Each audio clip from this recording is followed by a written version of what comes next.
इस वक्त जो जंजीरों में जकड़ा हुआ है वो मीडिया है और मुझे आप सबसे बहुत हमदर्दी भी है। आप जो दिखाना चाहते भी हैं वो नहीं दिखा सकते, तो शायद मीडिया पे इतना बुरा वक्त कभी नहीं आया था। जहाँ तक आज़ादी सहाफ़त है, जिस तरीके से आज़ादी सहाफ़त को हमला उस पर होता आ रहा है, ये सिर्फ आज का मसला नहीं है। हमारे आंखों के सामने आहिस्ता आहिस्ता आपका ये हक आपसे छीना जा रहा है। पाकिस्तान की सहाफती तारीख में सहाफियों पर सबसे ज्यादा हमले पीपल्स पार्टी के दौर में हुए। 39 हमलों में 32 सहाफी अपनी जान की बाजी हार गए। नून के दौर में 18 हमले हुए जिनमें 14 सहाफी अपनी जान की बाजी हार गए, और पीटीआई के दौर में 8 हमले हुए हैं, और तमाम के तमाम में वो जो मामलात हैं उनके मुजरम पकड़े गए और वो अदालतों के सामने। हम पाकिस्तान के सहाफियों को वो सहूलतें देना चाह रहे हैं और देने जा रहे हैं जिसकी मिसाल पाकिस्तान की तारीख में नहीं मिलती।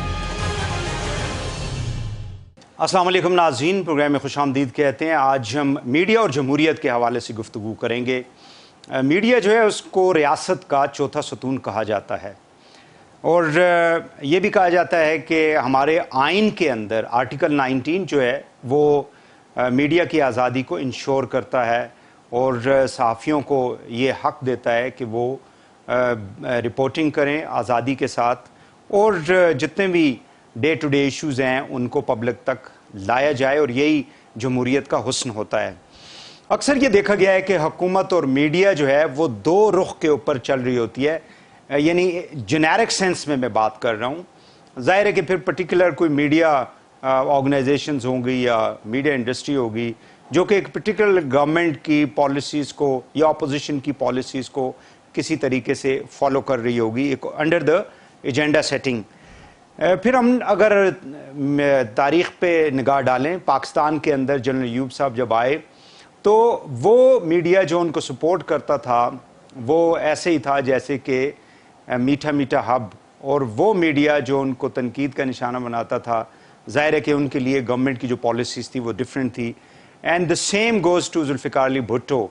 कैरेट एंड स्टिक की पॉलिसी वहाँ पे भी हमें दिखाई दी। जनरल ज़ियाउल हक जब आए, उन्होंने इक़्तिदार संभाला, तो वो मीडिया के लिए, सहाफ़ियों के लिए, सहाफ़त के लिए ख़ासकर, क्योंकि प्रिंट मीडिया ही प्राइवेट सेक्टर के अंदर था, टीवी रेडियो जो थे वो गवर्नमेंट के पास थे, तो वो हमने देखा कि वहाँ पे जेलों में भी लोग गए, उनको कोड़े भी मारे गए। एक सख्ती का दौर था। 10 साल इलेक्टेड गवर्नमेंट्स आई, बीबी शहीद की, नवाज शरीफ की, उसके अंदर वही जो सूरत हाल है कि कैरेट एंड स्टिक की पॉलिसी, मीठा मीठा हब और कड़वा कड़वा थू। यहाँ तक कि 99 में हमने देखा कि नवाज शरीफ साहब ने एक मीडिया ग्रुप का जो न्यूज़ प्रिंट था उसके ऊपर पाबंदी लगा दी, और 24 पेजेस का जो पेपर था वो श्रिंक होके 4 पेजेस के ऊपर आ गया। जनरल मुशर्रफ आए, उन्होंने क्रेडिट लिया प्राइवेट टीवी चैनल्स का, लेकिन 3 नवंबर 2007 में जब दोबारा उन्होंने इमरजेंसी नाफज की और मीडिया ने जब उनकी पॉलिसीज़ को, उनके फैसले को तनकीद का निशाना बनाया, तो अक्सर न्यूज़ चैनल्स जो थे उनको ब्लैकआउट कर दिया गया, उनको बंद कर दिया गया, गो कि ये सिलसिला ज़्यादा अरसे तक नहीं चल सका।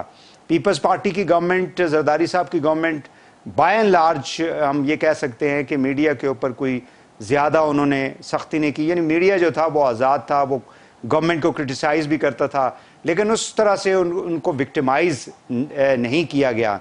और नून लीग ने भी कोशिश ये की कि वो अपने आप को मीडिया की कंट्रोवर्सी से बचाए, और यहाँ तक कि 2014 का जो धरना था इमरान खान साहब का और साथ उनके तारुल कादरी साहब का, उसको एक मैसिव कवरेज जो है वो दी गई, और यहाँ तक कि अक्सर लोगों ने मीडिया को ये भी तनकीद करते रहे, बल्कि अब जब आप पब्लिक में जाते हैं तो वो कहते हैं जी कि पीटीआई को तो आप लोग लेकर आए हैं, यानी उसकी जो कवरेज थी मीडिया की वो बहुत मैसिव, पीटीआई को कवरेज जो है वो उस धरने के दौरान मिली मीडिया से। 2018 में पीटीआई गवर्नमेंट में आई, तो जाहिर है कि जब आप गवर्नमेंट में आते हैं तो चीज़ें आपको डिफरेंट दिखाई देना शुरू हो जाती हैं, और पिछले 3 साल के दौरान अक्सर औकात ये कहा जाता है कि मीडिया के ऊपर जो है वो पाबंदियाँ लगाई जा रही हैं, या गवर्नमेंट जो है वो मीडिया को मैनेज करने की कोशिश कर रहा है। या एक कैरेट एंड स्टिक की जो पॉलिसी थी उसको बहुत ज़्यादा सख्ती से लागू करने की कोशिश की जा रही है। ये तासुर किस हद तक दुरुस्त है, इस हवाले से आज के प्रोग्राम में हम गुफ्तगू करेंगे। मेरे साथ मौजूद हैं मोहसिन बेग साहब, एडिटर इन चीफ है, ऑनलाइन के सीनियर सहाफ़ी हैं। बहुत शुक्रिया बेग साहब, आपने हमें टाइम दिया जी।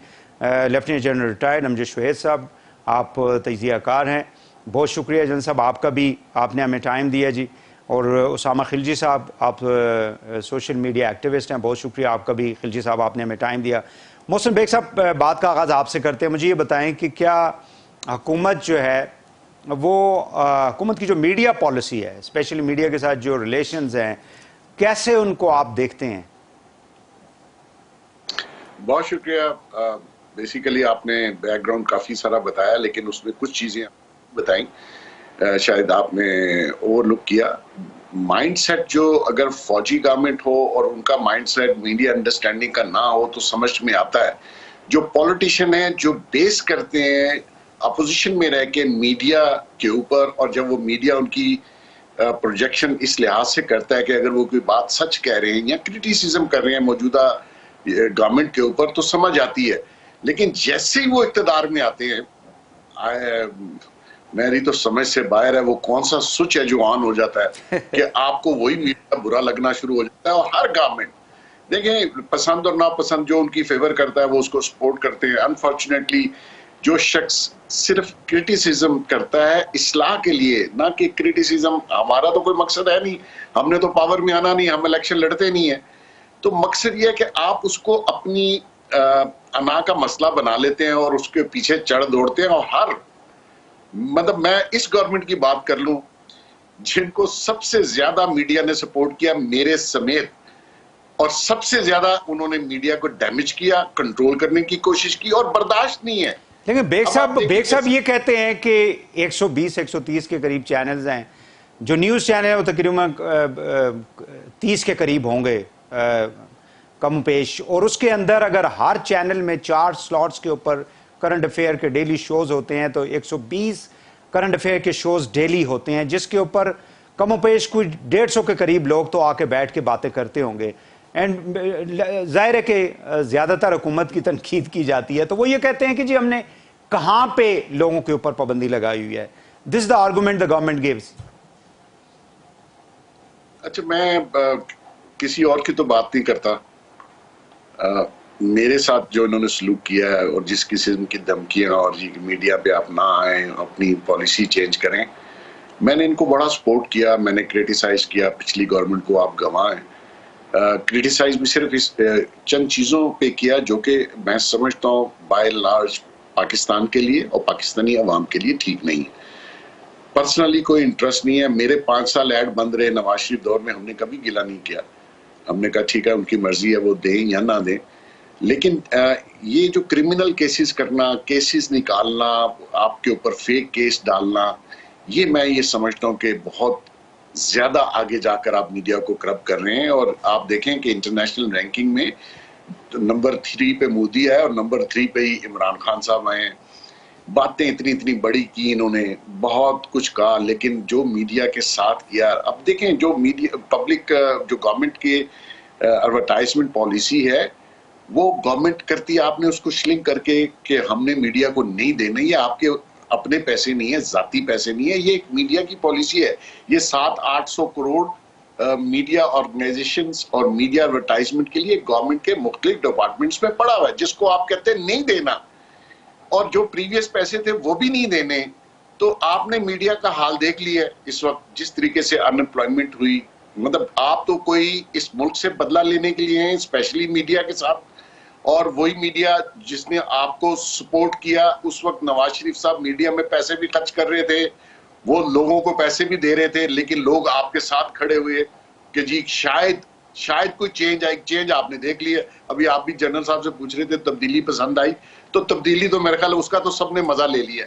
तो ये जितनी ये माइंड सेट है पाकिस्तान में कि जब जैसे ही ये हुक्मरान बनते हैं, सीट पे बैठते हैं, ये कहते हैं हमारे खिलाफ आप बात ना करें, तो इनको तो मरासी पसंद है जो टीवी पे आके इनकी सिर्फ तारीफें करें बिला वजह।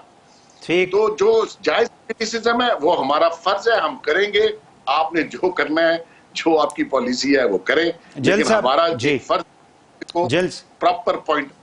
बिल्कुल सही है। जल साहब, क्या गवर्नमेंट जो है वो मीडिया को मैनेज वाकई में कर रही है जिस तरह से बेग साहब कह रहे हैं, और वाकई में लोगों को टारगेट करने की कोशिश की जा रही है?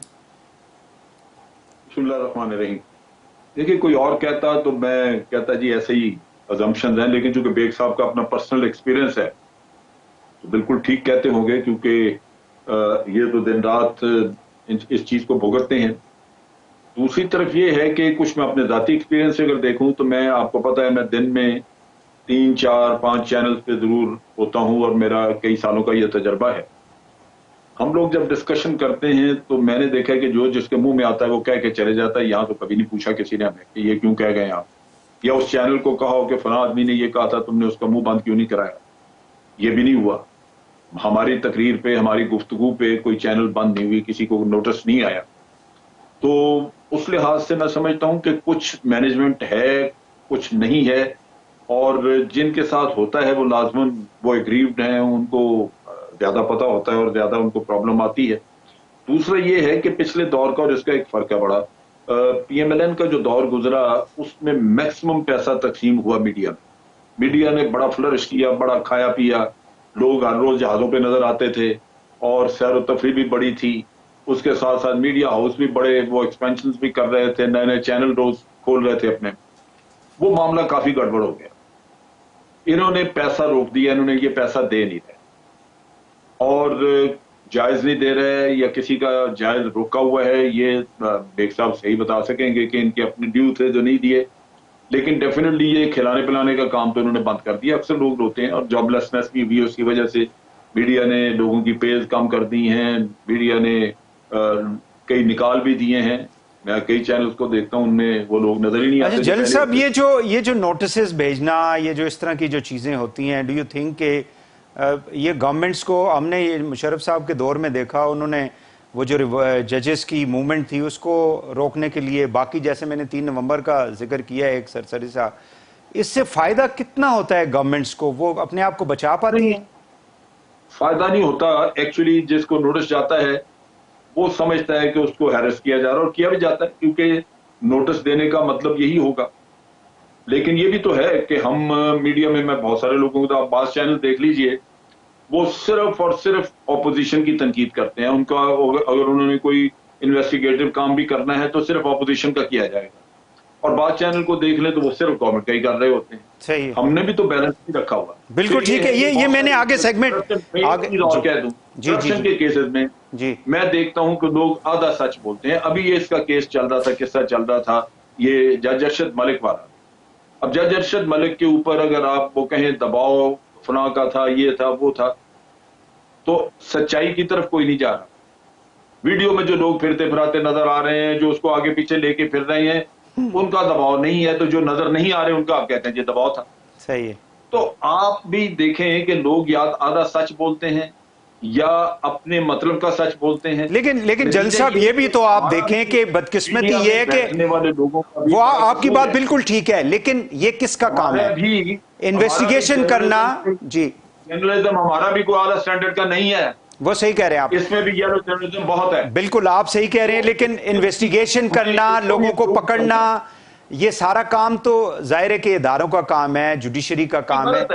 जी, ये तो मीडिया का काम तो पॉइंट आउट करना है, और आप सही कह रहे हैं। वो मैं आगे इसके एक सेगमेंट में मैं बात करूंगा कि मीडिया जो है वो सियासी वाबस्तगी किस हद तक रखता है और रखनी चाहिए, ये हम आगे चल के बात करेंगे। उसामा साहब, मैं आपकी तरफ आता हूं। मुझे ये बताएं कि आपका सोशल मीडिया जो है वो बहुत एक्टिव है, और पॉलिटिकल पार्टीज ने खासकर, हमने देखा 2008 के बाद इससे बहुत ज्यादा गेन किया, positively negatively, that's a separate debate जिसके ऊपर बहुत ज़्यादा आप रिसर्च वर्क भी कर सकते हैं। मुझे ये बताएं कि जो मवाद सोशल मीडिया के ऊपर होता है, और आप चूंकि खुद एक एक्टिविस्ट हैं, डू यू थिंक कि उसके अंदर किस हद तक ऑथेंटिसिटी होती है, या ज़्यादातर ये प्रोपेगेंडा का एक हिस्सा होता है?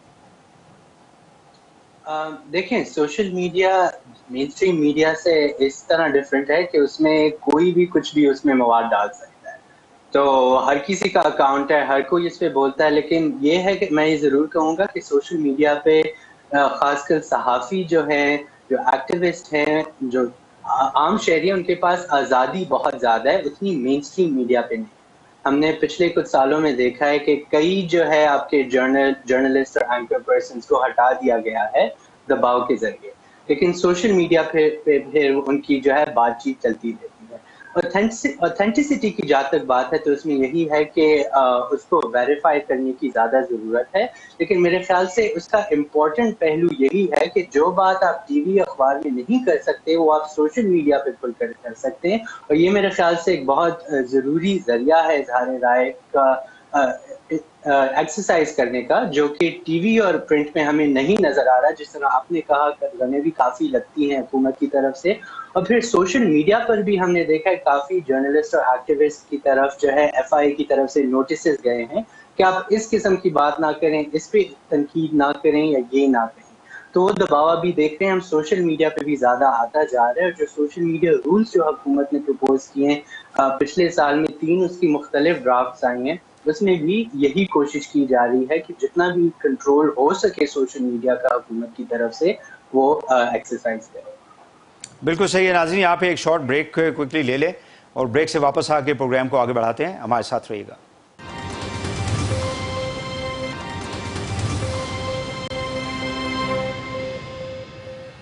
वेलकम बैक नाज़रीन। मीडिया और जमहूरियत के हवाले से गुफ्तगू कर रहे हैं और अभी हम थोड़ा सा फेक न्यूज़ के हवाले से बात करेंगे। एक तो ये है कि इमरान खान साहब कई दफ़ा इस बात को तस्लीम किया उन्होंने कि उनकी जो कामयाबी है उसमें मीडिया का एक बहुत बड़ा हाथ था, लेकिन आज जब वो वज़ीर-ए-आज़म है तो उनको थोड़ी सी शिकायत है फेक न्यूज़ से। यानी वो ये कहते हैं कि गवर्नमेंट के ख़िलाफ़ बेवजह जो है वो प्रोपेगेंडा किया जाता है। पहले ज़रा सुन लेते हैं कि वो क्या कह रहे हैं, फिर मैं बेग साहब की तरफ जाऊँगा।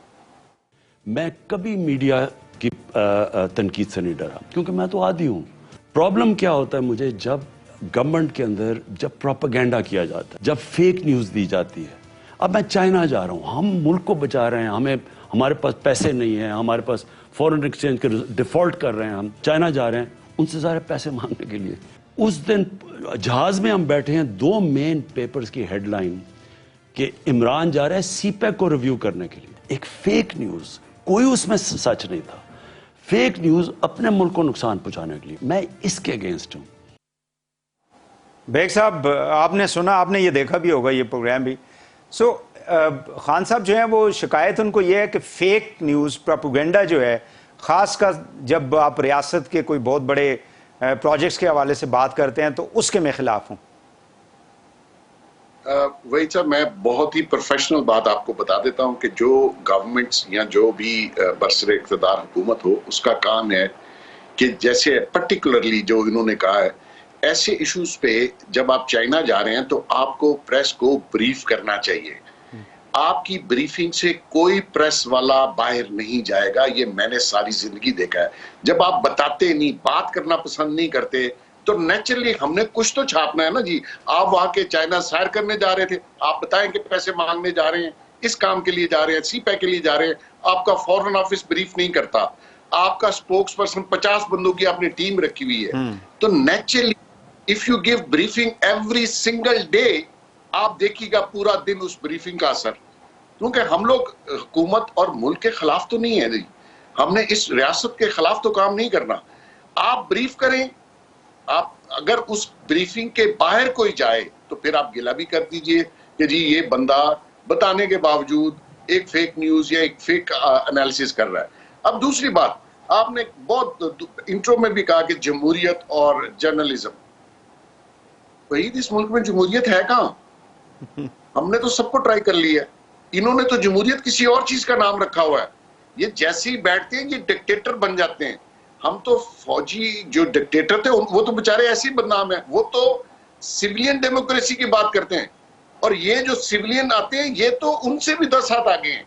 ये इमरान खान साहब एक एग्जाम्पल है, मैं मतलब बाकी किसी की बात नहीं कर रहा। मतलब आपको क्या हुआ भाई, आप एक इलेक्शन और डेमोक्रेटिक तरीके से आए थे ना, आपने वो नॉर्म्स ही बुलवा दी और लोगों को वो जमहूरियत बेग साहब ये क्यों तासुर दिया जाता है, मतलब बिहाइंड द कैमरा जो निजी महफिलों के अंदर कि जी ये फलाना बंदा इसलिए बात कर रहा है, इसका ये काम नहीं हुआ, ये फलाना बंदा खान के खिलाफ इसलिए हो गया है कि उसका ये काम जो है उसने इमरान खान ने इनकार कर दिया है, ये तासुर क्यों दिया जाता है? देखिए, कुछ लोगों को अल्लाह ताला सलाहियत देता है कि वो लोगों के काम करते हैं। खान साहब के बाद वो सलाहियत नहीं है। ये किसी का पॉजिटिव नेगेटिव कोई काम करने के लिए तैयार नहीं। इनकी हिस्ट्री पूछ लें, मैं तो बहुत अरसे से इनको जानता हूँ। दूसरी बात, अल्हम्दुलिल्लाह हमारा तो कोई जाती काम ही नहीं है, और ना आपको पता है मेरी सारी लाइफ कैसे गुजरी है। जनरल साहब भी मुझे जानते हैं, कोई जाती काम नहीं है। ये सब प्रोपेगेंडा है कि जी हमने कोई बच्चा भर्ती करवाना है, बिजली का खंबा लगवाना है इनसे। इनमें क्या सलाहियत है? अपना काम नहीं कर सकते, हमारा क्या करेंगे?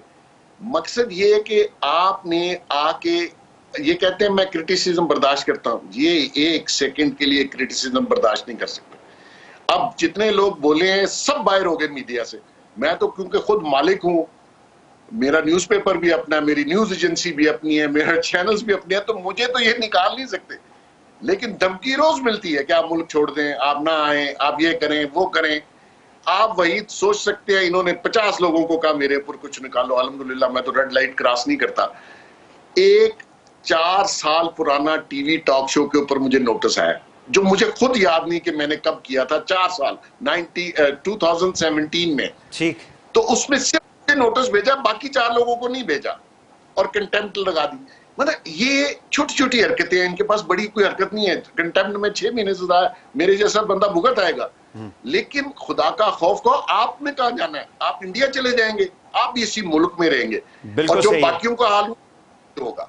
बिल्कुल सही। जल साहब, ये जो फेक न्यूज़ के ये जो बात कर रहे थे बेग साहब कि आप इतने बड़े विजिट पे जा रहे हैं, इतनी बड़ी हमारा उनके साथ ताल्लुक़ है, इतनी बड़ी इन्वेस्टमेंट है, एक पूरी स्ट्रेटेजिक शिफ्ट हमने की पिछले तकरीबन 1 दहाई में वेस्ट से ईस्ट की तरफ, और अगर आप कॉन्फिडेंस में नहीं लेते सारे मीडिया को, यानी चुन के आप लोग ले आते हैं मनपसंद के 2-4, ये अब मीडिया जो मैनेज करने वाले लोग हैं, जो उनकी टीम है, जिसको हमने देखा कि 3 सालों में काफ़ी ज़्यादा रद्दोबदल, उसके अंदर तब्दीलियां भी की गई, ये उनकी रिस्पॉन्सिबिलिटी नहीं होती कि जो लीडरशिप है और जो मीडिया है उसके दरमियान एक ब्रिज का रोल अदा करें? बिल्कुल, ये जो बेग साहब ने बात की है वो दुरुस्त है। अगर आप लोगों को ब्रीफ नहीं करते, बल्कि ओकेजनली करना चाहिए, फॉरेन ऑफिस को भी और इनको भी, अगर आप नहीं ब्रीफ करते तो फिर वो जितनी भी र्यूमर्स हैं वो छपनी शुरू हो जाती है। और वो सोर्सेज का नाम लेके कभी आपको फोन कर देंगे, कभी मुझे फोन करेंगे, हाँ जी क्या हो रहा है, कौन जा रहा है, क्या कर रहा है, इस पे फिर वो पूरी स्टोरी जाहिर है कि बेस करते हैं। नेचुरली जो जर्नलिस्ट है उसने तो स्टोरी ढूंढनी है, वो कई सोर्सेज से बात करेगा। हमें भी लोग ड्रिल करते हैं, पूछते हैं इसके बारे में क्या, उसके मैं अगर कहता हूं मुझे नहीं पता तो नहीं पता, लेकिन अगर मैं झूठ बोलना चाहूं तो मैं कोई कहानी भी सुना दूंगा, उसने छाप देना, तो सोर्स थोड़ा बताना मेरा, सही जी फलां ने मुझे कहा था। तो इसलिए बेहतर यही होता है कि आप ब्रीफिंग दे दें, और मतलब अगर सब कुछ ना भी तो थोड़ी बहुत गाइडलाइन लोगों को मिल जाएगी, तो वो मेरा ख्याल है स्ट्रे नहीं जाएंगे। लेकिन उसके अलावा भी 2 चीजें, मैं एक सोशल मीडिया के बारे में भी और मेन मीडिया के बारे में भी बात करूंगा जी। अभी 3 दिन पहले प्राइम मिनिस्टर ने कहा कि हम बलूचिस्तान के नाराज बलोचों से बात करने का सोच रहे हैं। उसके अगले दिन डॉन अखबार ने एडिटोरियल लिखा। ये एडिटोरियल यूं लगता था जैसे भारत में किसी दुश्मन ने बैठ के लिखा है। आप सोच नहीं सकते कि उसमें क्या गलादत थी, इतनी दुश्मनी। यानी जो इल्जामात इंडिया लगाता है बलूचिस्तान के हवाले से, वो सारे उसमें शामिल। ये ऐसे ऐसे घटिया काम करते हैं कि ये भी आप सोच नहीं सकते। ये आजादी धारे राय के पीछे छुप के जो हमारी पीठ में खंजर मारते हैं, आप सोच ही नहीं सकते। अब सोशल मीडिया का मैं आपको एक पॉइंट बताऊं। जिस दिन प्राइम मिनिस्टर ये ऑक्शन कर रहे थे, ये प्राइम मिनिस्टर हाउस की गाड़ियां, आपको याद होगा 2-2.5 साल पहले ये गाड़ियां बेच रहे थे, उसकी ऑक्शन हो रही थी। उस दिन सोशल मीडिया पे एक एब्सोल्युटली ओरिजिनल GHQ का प्रिंटेड लेटर इंडस मोटर को लिखा हुआ कि हमें टॉप ऑफ द लाइन ये स्पेसिफिकेशन वाली 2500 टोयोटा गाड़ियां प्रोवाइड की जाए आर्मी को। आग लग गई सोशल मीडिया पे, लोगों ने कहा लानत है इन पे। प्राइम मिनिस्टर वो 10-20 गाड़ियां जो है प्राइम मिनिस्टर हाउस की वो बेचता फिर रहा है, और इस फौज को देखो टॉप ऑफ द लाइन 2500 नई गाड़ियां ले रहे हैं।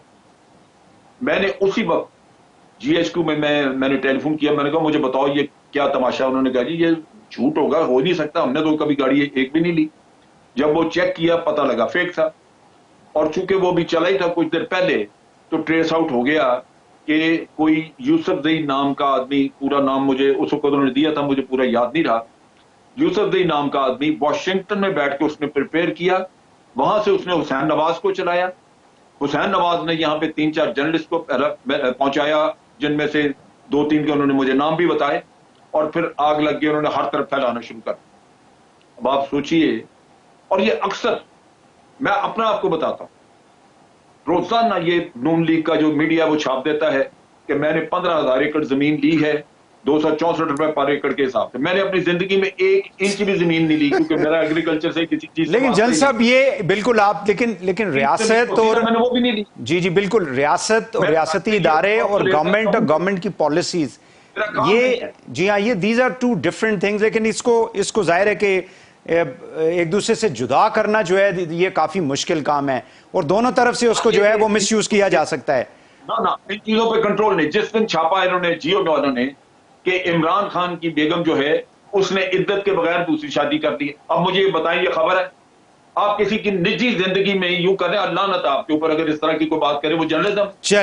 चलें उसामा साहब, ये फेक न्यूज के हवाले से, क्योंकि सोशल मीडिया की अभी बात भी की है, जन साहब ने भी, ये जो गाड़ियों वाला इशू था, तो एक तरफ तो हम ये कहते हैं जी कि ये गवर्नमेंट जो है वो लॉज ला रही है, सोशल मीडिया लॉज ला रही है, पीटीए इसके अंदर बहुत एक्टिव है, आईटी मिनिस्ट्री एक्टिव है, इंफॉर्मेशन मिनिस्ट्री एक्टिव है। दूसरी जानिब इस किस्म की जो खबरें चलती हैं, और जिसको फिर जाहिर है कि फिर आपके जो दुश्मन ममालिक हैं वो दुनिया में कहीं पे भी बैठे हुए हैं, इंडिया में हैं, बाहर हैं, वो फिर उसको जाहिर है कि यूज़ करते हैं, और फिर उसको पाकिस्तान को बदनाम किया जाता है। इसको कैसे मतलब चैनलाइज किया जा सकता है?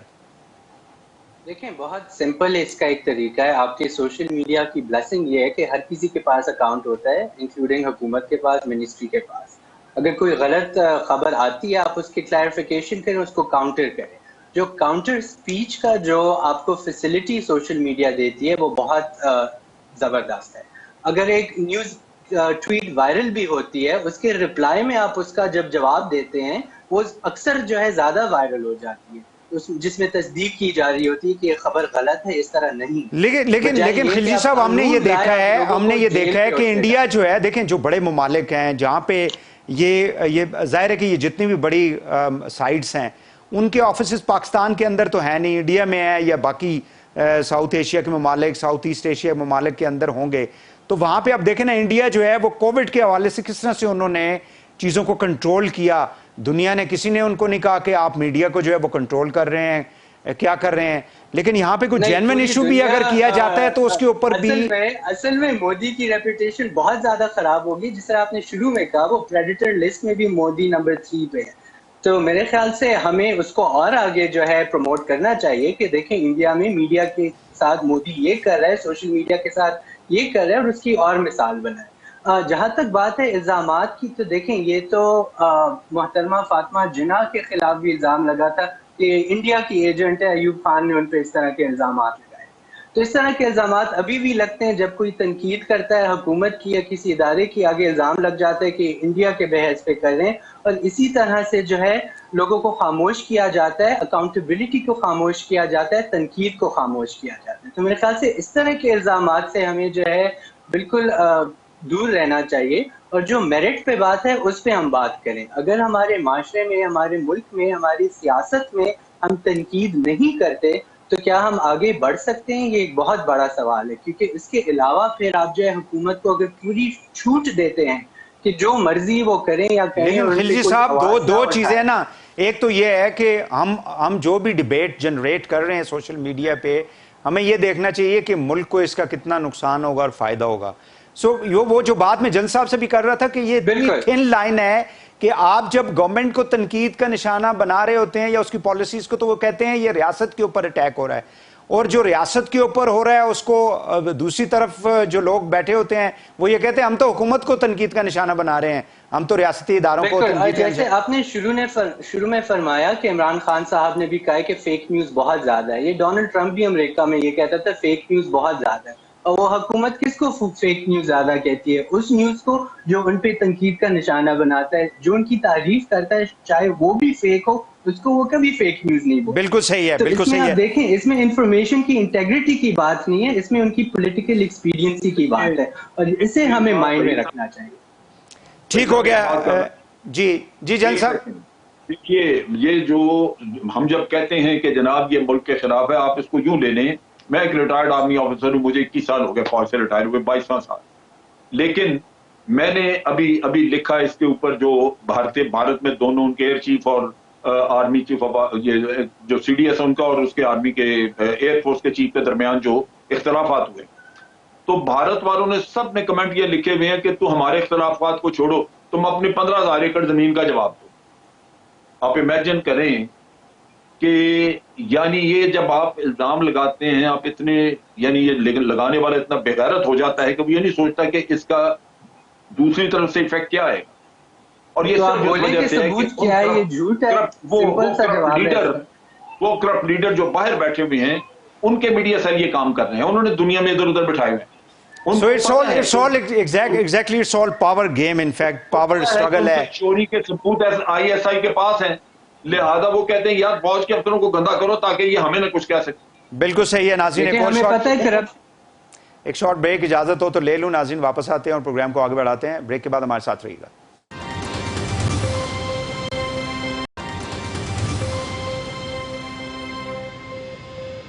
Welcome back. बेग साहब, ये जो सियासी वाबस्तगी मीडिया हाउसेस की होती है या कोई इंडिविजुअल जर्नलिस्ट की होती है, डू यू थिंक कि इससे भी मसाइल जो है वो ज्यादा पैदा हो जाते हैं? 2014 के धरने का मैंने शुरू में जिक्र किया था कि दो ऐसे ग्रुप थे पाकिस्तान के अंदर जो क्लियरली दिखाई दे रहा था कि एक PTI को और एक PMLN को सपोर्ट कर रहा है। सो डू यू थिंक कि इस तरह की जो रुझानात या जो अप्रोच होती है that also creates a problem? जी प्लीज। अच्छा वहीद साहब, बेसिकली मेरे ख्याल में ये पूरी दुनिया में ऐसा ही है, ह्यूमन नेचर है।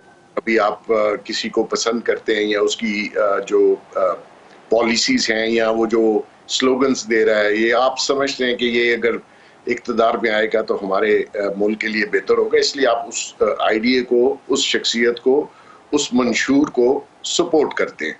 उसमें जर्नलिस्ट हैं, अब मेरे बहुत से रिपोर्टर हैं जिनकी मैं बीट्स चेंज करता, अगर वो बहुत अरसा नून लीग में रहे तो उसके रिलेशनशिप बन जाते हैं। इसी तरह अच्छा उसका फायदा होता है कि हमें इनसाइड स्टोरी मिल जाती है, रिपोर्टर इनसाइडर होता है, लेकिन हम उसकी बीट्स चेंज करते हैं ताकि बहुत ज्यादा कहीं इन्फ्लुएंस में आके कोई नेगेटिव चीज ही नहीं देता, कोई क्रिटिसिज्म वाली चीज नहीं देता, सारी तारीफें लिख देता है।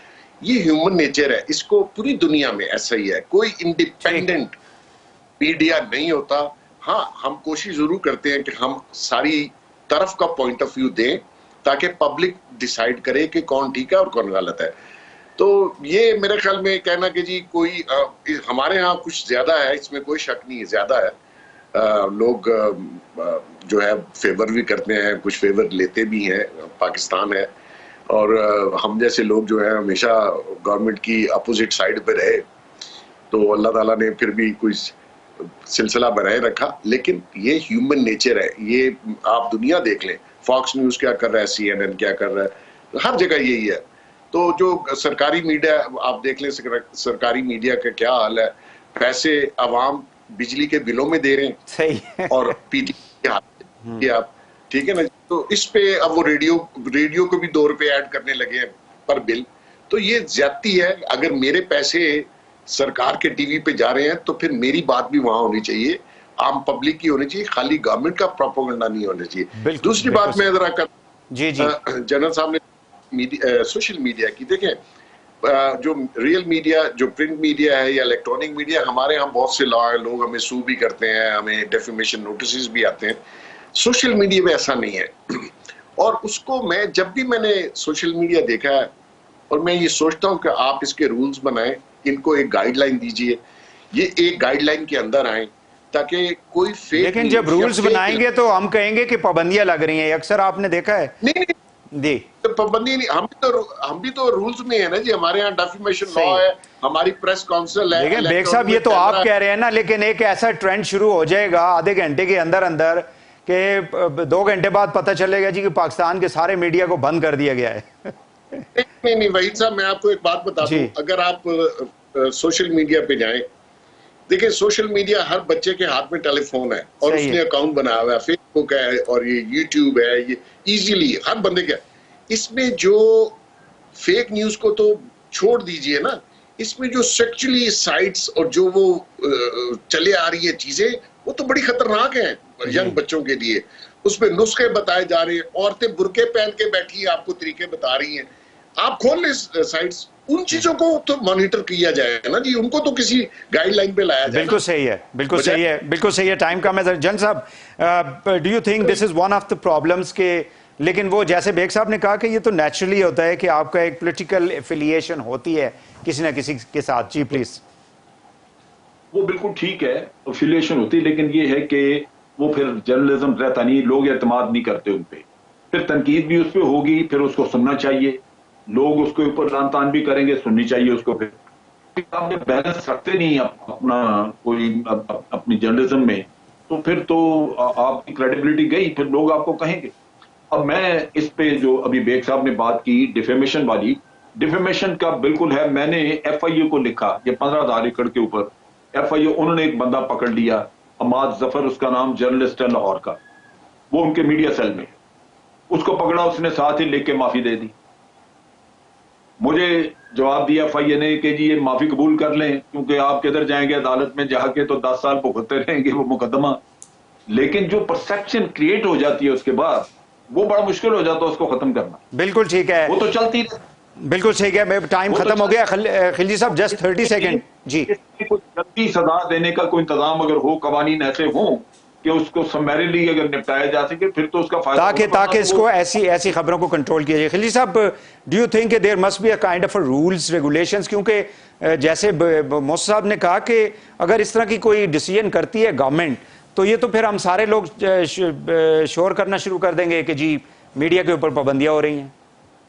देखें, सबसे पहले तो हमारे पास prevention of electronic crimes act जो कानून है वो मौजूद है। उसमें पोर्नोग्राफी, उसमें टेररिज्म, उसमें हेट स्पीच, उसमें मॉडेस्टी, इन सारी चीजों के कवानीन मौजूद है। अमल दरामद होता है हमारे मुल्क में इम्प्लीमेंटेशन का। जी, अमल दरामद, यही तो मसला है। FIA उसको सही तरह, आप उनके पास कंप्लेन करें, आपको साल लग जाएंगे। 4 साल बाद एक हरासमेंट का केस डिसाइड हुआ है कराची में, तो 4 साल क्यों लगे? उसमें जल्दी आप ट्रायल करें। यही तो मसला है इम्प्लीमेंटेशन का। कोई कमी नहीं है कवानीन या कवायद की पाकिस्तान में, कमी उधर है, पॉलिटिकल विल नहीं है और इम्प्लीमेंटेशन सही तरह नहीं है, और ड्यू प्रोसेस को जो है रिस्पेक्ट नहीं किया जाता। चलिए, बहुत शुक्रिया तीनों मानों का। मौसम बेग साहब, जनरल अमजद शुएब साहब और उसामा खिलजी साहब, तीनों मानों को बहुत बहुत शुक्रिया। नाज़रीन, आज के लिए इतना ही, इजाज़त दीजिए। अल्लाह हाफ़िज़।